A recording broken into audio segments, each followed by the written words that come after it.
Hey everyone, welcome to the channel. Hey, it's an exciting day for Boox Note Air 4C fans. If you're signed up for the beta program, that is. New beta was released that has some exciting new features. I want to talk about three of them today. One is a new e-ink center that's pretty cool. Another is some preset brightness levels for the front light in the control center. And then the third, and the one that I'm most excited about, is Real Infinite Scroll. This is something I've been waiting for a long time for somebody to come out with other than Apple and Apple Notes. And Boox looks like they might have done it right. So let's dig into that. Hey, I do want to ask you one thing. Please consider liking, subscribing to the channel. It really helps if you do so. So let's dig in. All right, so let's take a look at it. I'm going to go into just a third-party app real quick, Google News. Want to look at the Ink Center here. I seem to have a lot of ghosting since I did the update, but let's just look at it again. So they call this book E-InkWise, and this is very specific to every app that you have. So this is going to affect only Google News, but I have, three different settings. They've got a recommended setting. They've got a high clarity setting. And then they've got a custom setting. And when you're in custom, there's several things that you can do. You can move between Regal, HD, and a new mode that they call Speed. This is something that they have not had before. Color mode, you can go optimal, vivid, or you can actually customize.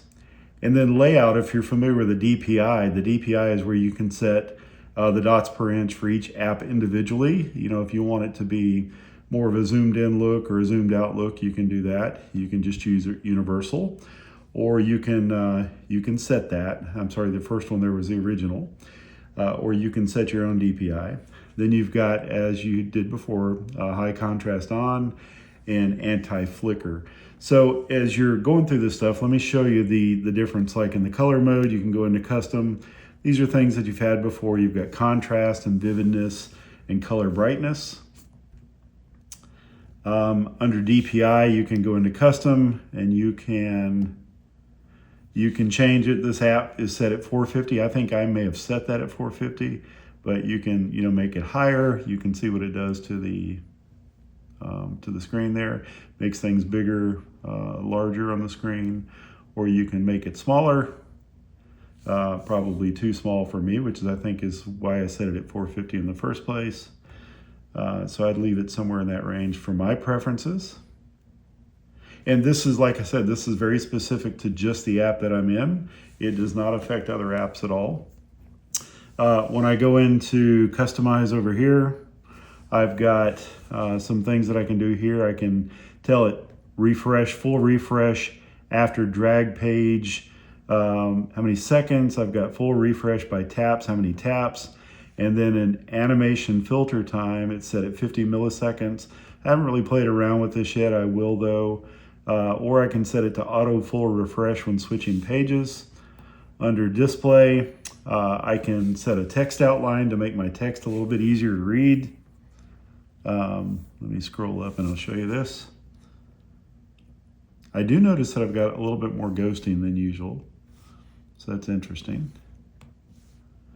But anyway, so text outline, I can change that. You can see how it changes the text a little bit. I can say bold, title, menu, and main text. You can see the difference. Watch this text here. As I flip it on, I flip it off. Eliminate font anti-aliasing, which is only available in speed modes, which I don't think I'm in speed mode. And then display enhancement is on, only available in speed mode. I don't see much of a difference on that. On color, I've got, and I don't know if you can see this, but I've definitely got more ghosting, so maybe that's something they need to work out in the beta.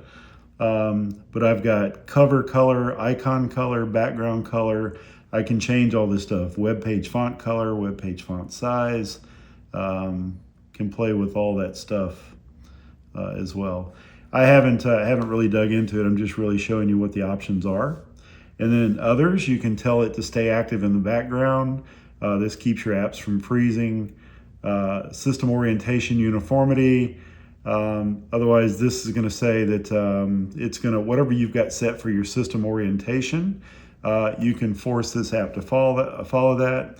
The scrolling distance is really cool. 20 to 80% means that if you scroll, like if you use a button or if you swipe or you use, I think they even give you some scroll buttons. I'll have to play with that a little bit, but it's cool that you can set your scroll distance there. And then you can accelerate your app start a little bit as well by flipping on this switch. So a lot of cool things in the E-Ink Center. Going to see if there's anything else I wanted to look at there. I want to show you what's available as far as the brightness settings. They've got some presets here. So you see front light, you can set it to bright. You can set it to soft. You can set it to custom, which I think I like mine somewhere in the 70% range. Whoops, that's not where I like it. I like somewhere in the 70% range. And I like a little bit of warm light in there. Not a ton, but that's kind of how I like it. So that would be my custom setting. Or you can just switch it off. You can go between these settings at any time. If I can get my pen to respond. But anyway, that's another cool feature there. And like I said, I'm only hitting on 3 features. There's other things that are in the beta that I'm not going over here. The cool thing that I like is in notes now. I can go in and create a note, and I've got a new option for infinite notes here. It says it's in beta, but I can click on infinite notes. I'm going to say, so I'm going to do horizontal lines. It gives you the option on this template here to go small or condensed lines, medium, a little bit wider, or big that's even wider still. And you got a limited number of templates here. You got blank, dot grid, grids, vertical lines, diamonds, and of course a horizontal line that I'm using. It looks like each one of them is customizable with that small, medium, and big. Go through each one of them. My pen responsiveness is not quite what I would expect it to be, but let me show you this real quick. So here's my infinite notes. I can write, I'm just going to scribble on the screen because I'm reaching across the table. If I get to the end of the screen, I can just scroll up.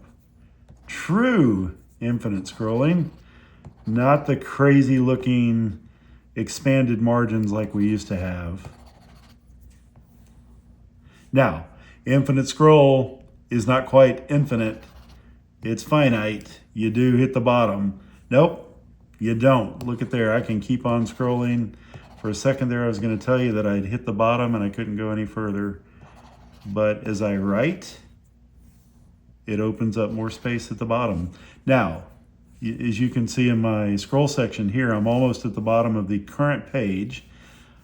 I can't continue to scroll here because I haven't written anything. But if I were to write in this space here, now it's going to allow me to scroll again. So this is true infinite scroll. It also looks like it can scroll to the right as well. So let me continue to write here. And if you remember on the margins feature that was here before the beta, you could go to the margins and you could see your page in the middle, and you could expand within a finite area. You could expand your margins several different ways. It looks like I just lassoed that. But that was not infinite scroll, because what it did was it took your template that you had in the middle of the page and it was really tiny when you came back out. So that was not a good implementation of infinite scroll, where this looks like it is truly infinite scroll. So anyway, just some cool stuff. I'll show you real quick a screen capture of what is different on this beta. Come up here. Let's go system update, update history. As you can see, there's a lot of known issues that it fixed. Let me make sure that I'm on this beta. I am. It's dated 6/14. It is. So there's a lot of known issues that were fixed. A lot of stuff there. Changelog was added 4 presets to the front light modes. Upgraded the ink center to the brand new Boox E-InkWise Center. There's a new speed mode. Added infinite notes, allows rightward and downward canvas expansion. Added 2 new pen brushes, calligraphy and fountain. Oh, I got to check that out. I got to show that on the video because I'm a huge calligraphy pen fan, and if that is done well, I'm going to be really happy with that as well. Added a bunch of other stuff. Anyway, if you can see that, you can take a screenshot and look and see what's available there. I'll scroll up to the bottom. You can pause and look at that if you want to. So coming back to the notes, I want to check out this calligraphy pen. So you can come in here. You can see that we've got, you choose your pen. You've got several different ones. You got calligraphy, and then you've got fountain. Let's look at the calligraphy real quick and see what it looks like to write with. See if I can spell calligraphy. Oh, that is well done. That's well done. Let me make it a little thicker so you can see it.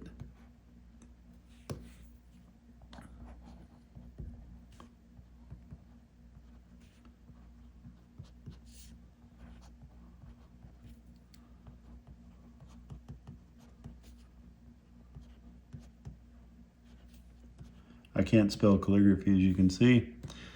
Let me use infinite scroll and get some more room on my page here. And then let me try this fountain pen. I'm going to make it a little thicker too. And I'm going to write where you can see. Also well done. I like calligraphy better than fountain, but I could use this. Anyway, cool new features. Just thought I would share them in a quick video. Hey, so as you can see, this was a pretty feature-packed beta version that was just released. If you have the courage to do so with your Note Air 4C, hey, go out and give it a try, see if you like it. So far, I haven't had any issues with it, but like with all betas, there could be bugs, or there could be, some things that could be more serious than just some bugs. So use at your own risk, but I'm going to enjoy it for a while. Hey, consider liking and subscribing to the channel if you would, and I'll see you in the next video.